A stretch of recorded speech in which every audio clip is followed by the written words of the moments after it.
और जब माता सीता ने अयोध्या का भोजन नहीं करा, पानी नहीं पिया, तब माता कौशल्या ने पूछा, बहुरानी तो अयोध्या का पानी क्यों नहीं पीती, तो भोजन क्यों नहीं करती? सीता जी कहती है, मां मेरा मन नहीं करता। सुमित्रा जी ने आकर पूछा, ए बहू तो अयोध्या का पानी क्यों नहीं पीती, भोजन क्यों नहीं करती? नहीं मां, बस वैसे। एक दिन केकई आ गई, केकई ने आकर पूछा, बहू तो अयोध्या का पानी क्यों नहीं पीती, भोजन क्यों नहीं करती? तब माता सीता ने कहा, मां मेरे पिता जनक जी कहते थे, जिस घर में भांजे की हत्या हुई हो उस घर का ना तो पानी पिया जाता है ना भोजन किया जाता है। बहू वाणी को विराम दे, कैसे शब्द बोल रही है तू? सीता जी बोलती हैं, मैं बिल्कुल सत्य कर रही हूं। वाणी को विराम दे बहू, ये संबोधन ठीक नहीं है।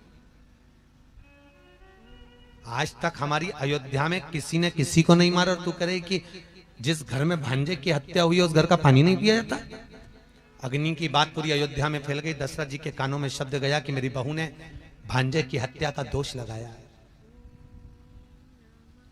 पूछा, दशरथ जी के कानों में शब्द गया।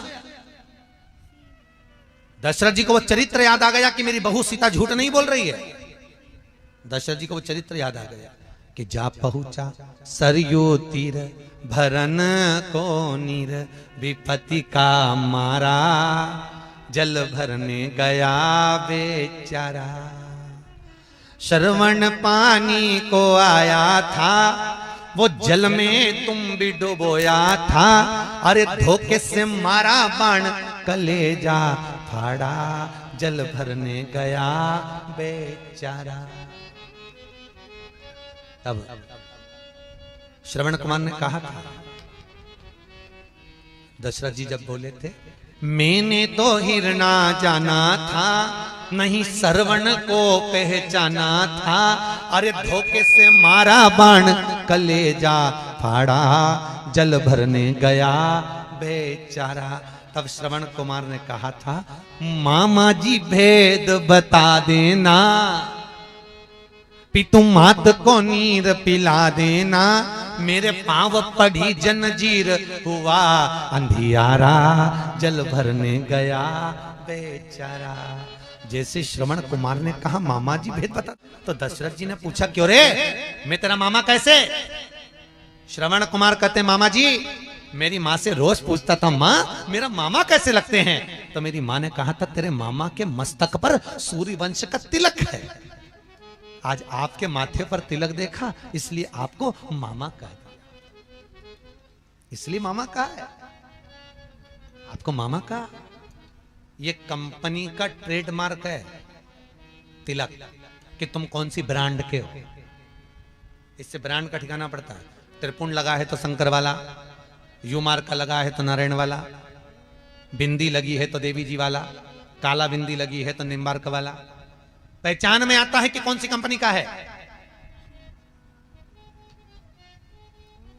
और होना चाहिए मस्तक पर तिलक, बहुत काम आता है साहब। आजकल मृत्यु का कोई ठिकाना नहीं, कब प्राण छूट जाए। मौत का क्या भरोसा, अटैक आ जाए, शुगर बढ़ जाए, एक्सीडेंट हो जाए, मालूम पड़े कहीं गिर गए पड़ गए चले जाए, मृत्यु का किसका ठिकाना। तो मरते समय राम नहीं निकला, कृष्ण नहीं निकला, मत निकलने दो। अगर मस्तक पर तिलक होगा तो यम के दूत बंदी बनाने आएंगे और माथे पर तिलक लगा हुआ देखेंगे तो पहचान जाएंगे, ये अपनी कंपनी का माल नहीं, ये तो भगवान की कंपनी का माल है, तो भगवान के धाम ही जाएगा, ये अपनी कंपनी का नहीं। और जिसके माथे पर तिलक नहीं होता तो उसको नरक में ले जाके पटक दिया जाता है। होता है जो माल कंपनी नहीं लेती वो कबाड़े वाले लेते। अरे बोलो सही है कि गलत है? जो कंपनी लेगी वो कबाड़े वाले लेंगे, हर माल 2 रुपया ले जाके पटक देंगे। कंपनी का माल। श्रवण कुमार करें, मैंने आपको मामा इसलिए कहा क्योंकि आपके मस्तक पर तिलक है। मेरे माता पिता को नीर पिलाना दशरथ जी लेकर गए। जो दशरथ जी ने देखा श्रवण के माँ बाप को, आंख में आंसू भर गए। ये श्रवण के माता पिता नहीं थे, दशरथ जी की एक ही बहन थी जिसका नाम सुहांगी था। क्या नाम था? सुहांगी, जो शांतिन मुनि के साथ विहाई थी। और यहां श्रवण कुमार के जो माता पिता थे वो सुहांगी और शांतिन मुनि थे। दशरथ जी की आंख में आंसू भर गया, मेरे हाथ से मेरा भांजा मर गया।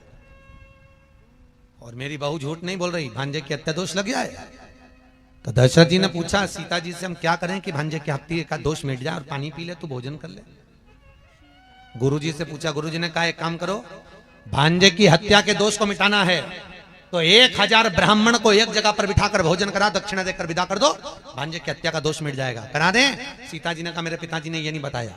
तो तुम्हारे पिताजी ने क्या बताया? कई कई बहुएं होती हैं जो मायके के मेथड से चलती हैं।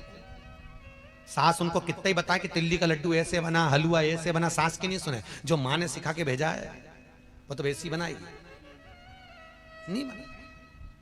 तुम्हारे पिताजी ने क्या बताया? सीता जी बोली मेरे पिताजी ने बताया है 1000 ब्राह्मण को जिमाने की जरूरत नहीं है, केवल एक ब्राह्मण जिसने ना कभी किसी के घर खाया हो ना पानी पिया हो, उसको बुलाकर भोजन करा के दक्षिणा देके विदा कर दो, भांजे की हत्या का दोष मिट जाएगा। पूरी अयोध्या में देखा तो ऐसा ब्राह्मण नहीं मिला, पूरे नगर में ढूंढा कहीं नहीं मिला। तुम्हारे पानतलाई में हो तो बताओ। जिसने ना कभी किसी के घर खाया हो ना पानी पिया हो, ऐसा ब्राह्मण जो ना कभी किसी के घर में जाकर मुंह झूठा करा हो, ऐसा ब्राह्मण जो ना किसी के घर में भोजन ग्रहण करा हो, ना एक गिलास पानी पिया हो, ऐसे ब्राह्मण को भोजन कराओ, दक्षिणा देकर विदा कर दो। पूरे देखा नहीं मिला। पत्र लिखा जनक जी के यहाँ, जनक जी ने पत्र लिखकर भेजा महाराज पूरी दुनिया में ऐसा बामन नहीं मिलेगा, केवल एक ही बामन है, उसका नाम लंका का राजा रावण है, जिसने ना कभी किसी के घर खाना खाया ना पानी पिया, क्योंकि इसकी प्रवृत्ति राक्षस की है। ऐसे राक्षस को लोग घर में बुलाते ही नहीं भोजन करने, तो उसको तुम बुलाओ। दशरथ जी ने पत्र लिखा, श्रीमान रावण जी महाराज आप एक समय भोजन के लिए हमारे यहाँ पधारे। कितने समय? जम के बोलो, एक समय। इसलिए आज भी शादी में लिखा जाता है सुहानी शाम से ढलती रात तक, इसके बाद मत आना राक्षसों। तो रावण के समय से चालू हुआ ये, एक समय भोजन के लिए पधारो। कितना समय? एक समय, क्योंकि मालूम है राक्षस को 2 टाइम जिमाना भी भारी पड़ जाए। एक समय पत्र गया, वो पत्र मंदोदरी के हाथ लग गया। मंदोदरी कौन है रावण की? जम के बोलो, धर्म पत्नी, पत्नी नहीं। कौन है वो? धर्म पत्नी। और धर्म पत्नी में जमीन और आसमान का अंतर है। पत्नी वो होती है जो पति को पतन के रास्ते पर ले जाती है, पत्नी वो होती है जो पति को सिनेमा घर ले जाती है, पत्नी वो होती है जो पति को मायके ले जाती है, पत्नी वो होती है जो पति को बाजार ले जाती है, और धर्म पत्नी वो होती है जो पति को शिव महापुराण तक लेकर आती है। वो धर्म पत्नी है। धर्म पत्नी वो होती है जो पति को धर्म के पथ पर ले जा रही है, कथा सत्संग कीर्तन में ले जा रही है, भगवत नाम में ले जा रही है। वो धर्म पत्नी, धर्म का पत्नी, धर्म पत्नी का। मंदोदरी कौन है रावण की? जम के बोलो, धर्म पत्नी। कितनी सुंदर बात लिखी तुलसीदास जी, मंदोदरी को धर्म पत्नी लिख रहा है, और वेद व्यास जी वो धृतराष्ट्र की क्या नाम था, गांधारी, उसके आगे पत्नी लिख रहे हैं, धर्म पत्नी लिखा ही नहीं। क्यों? वेद व्यास जी से पूछा तुमने इसका नाम क्या है, धर्म पत्नी क्यों नहीं लिखा? तो वेद व्यास जी ने कहा क्यों लिखो धर्म पत्नी? धर्म पत्नी वो होती है, पति की आंख से पति नहीं देख सकता तो कम से कम अपनी आंख से देखकर तो बता दे।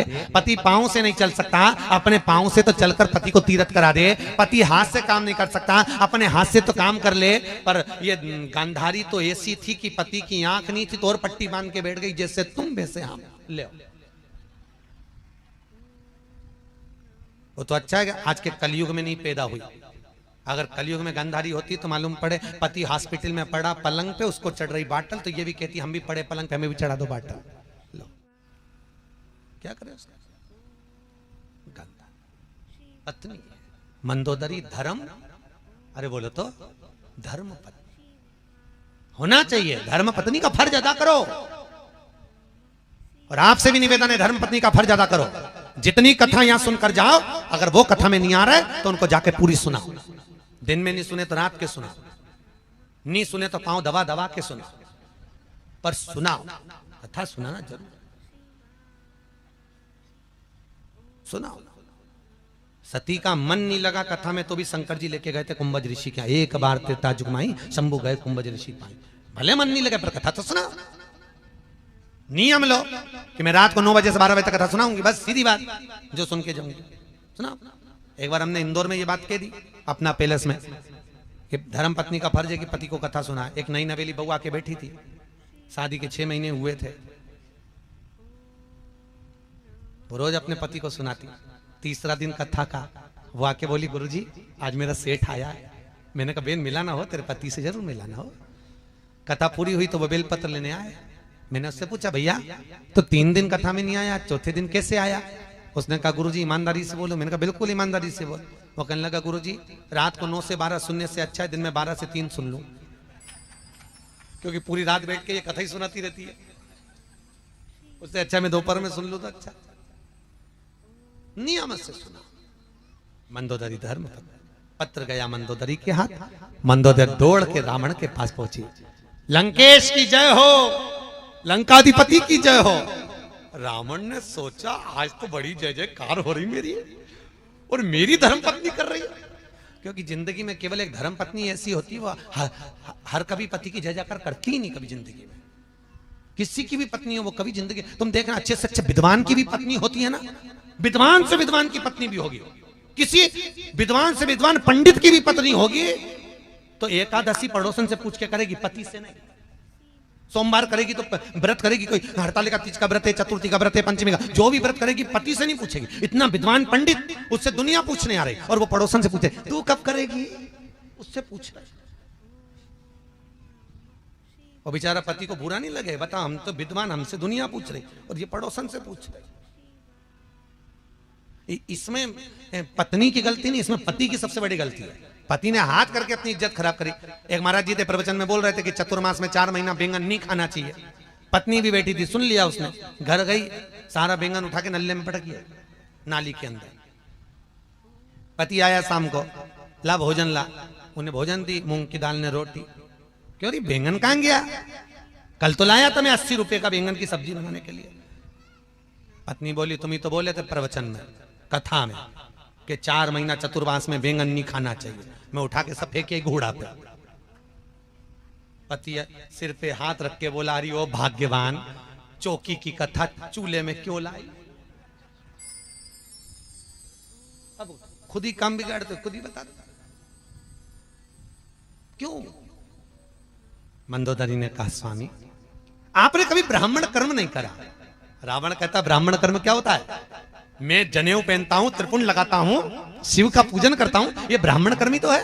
मंदोदरी कहती है इसको ब्राह्मण कर्म नहीं कहते। ब्राह्मण कर्म वो होता है जो जजमान के यहाँ जाए, भोजन करके दक्षिणा लेकर आ। रावण कहता मेरे जैसे दशानंद को कौन भोजन कराएगा? मंदोदरी के फालतू की बात छोड़ो, ऐसे बहुत सारे पड़े जो तुम्हें भोजन कराने को तैयार, तुम जाओगे? रावण कहने लगा अगर कोई अच्छा विद्वान मेरे को जिमाना चाहता चले जाऊंगे। जाओगे? पक्का बोलो। जाऊंगा। जाओ। राजा दशरथ ने बुलाया। रावण मंदोदरी के कहने पे सोने का मुकुट नीचे रख दिया। रावण विद्वान था, उसको मालूम था राम के दरवाजे पर जा रहा हूं, अहंकार का मुकुट पहन के जाऊंगा तो राम नहीं मिलेगा। मुकुट नीचे चला, दरवाजे पर पहुंचा। दशरथ जी को मालूम पड़ा ब्राह्मण आया है भोजन करने। दशरथ जी आए, रावण के चरण पखारे। राम जी ऊपर से खड़े खड़े देख रहे थे। राम जी ने देख लिया आज मेरे पिताजी रावण के चरण पखार रहे हैं तो ये रावण मेरे घर में भोजन करने आया है। आज मेरे पिता ने चरण पखारे हैं तो एक ना एक दिन मैं भी पखारूंगा। ये देखो पिता के संस्कार। आज इसने पकड़, कहते ना गायत्री परिवार वाले नहीं कहते हम सुधरेंगे, बोलो जम के, युग हम बदलेंगे, युग बदलेगा। कब बदलोगे भाई? तारीख भी तो निश्चित करें।